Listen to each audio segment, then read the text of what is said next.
سلام عرض میکنم خدمت تمام بینندگان عزیز. شف متین هستم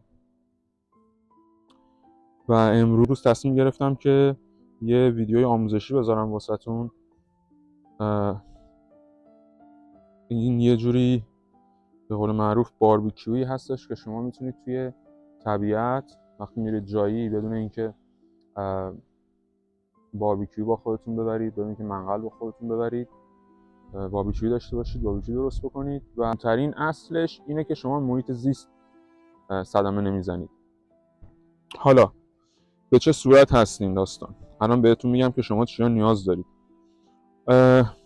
وسیله‌ای که نیاز دارید، حالا اون گوشتی هستش که میخواید بپزید، هر چیزی میتونه باشه، هر گوشتی که شما دوست دارید میتونید انتخاب بکنید. وسایل مورد نیاز، چاقو هستش، چاقو شما نیاز دارید. سیخ نیاز دارید به تعداد لازم، 6 تا 7 تا دونه. و فویل نیاز دارید. من اینجا از قبل اون اندازه‌ای که میخوام آماده کردم. زغال. بعد برای منقلمون هم از هندونه استفاده میکنیم که برای تبدیل کردن هندونه به منقل شما نیازه که این هندونه رو یه جوری مثلا 1/3 رو ببرید. مثلا 1/3 میشه یه چیزی هلوش از اینجا. من کات میکنم و من میبرم بهتون نشون میدم. خب ببینید چقدر از هندونه رو بریدم.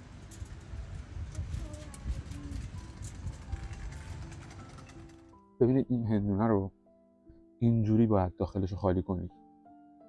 حالا از اینکه سیخ‌ها رو فرو کنید، اینو باید عایقش کنید با این فویل هایی که من از قبل تهیه کردم و اندازه‌هاشون رو بریدم. حالا میخوام فیتشون کنم توی هندونه.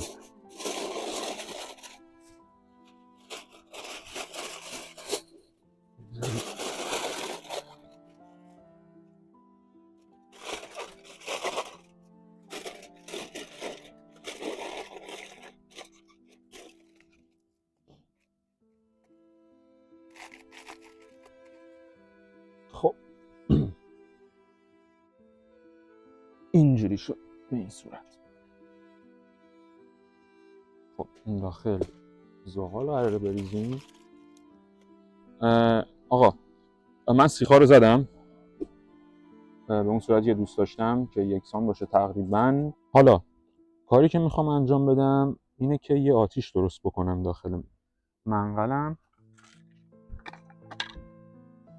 خب من اینجا تعداد تیکه چوب دارم.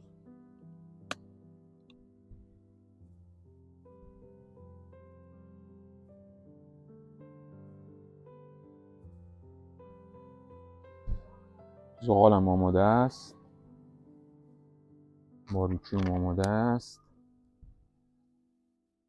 فقط مونده که گوشتمون رو بذاریم روش بپزیم. همونجوری که دیگه زمان اینه که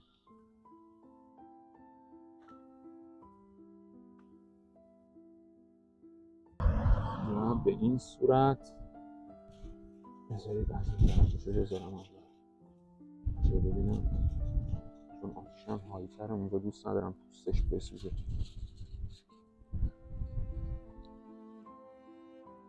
الانم درشو میذاریم و منتظر میمونیم. خب آقا همونطور که میبینید ما ماهیمون آماده است. بچه بهتون ایده خیلی خوبی آقا، میتونید استفاده کنید و لذت ببرید تو طبیعت. خب آقا سلامی مجدد. ماهیمون پخت، اما میخوام نشون شما بدم که این هستشو و من یه تیکه از ماهی رو تست کنم.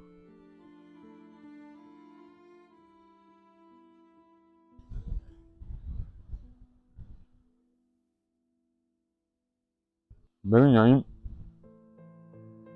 خیلی خوب شده، خیلی خوب شده. مرسی که تماشا کردید.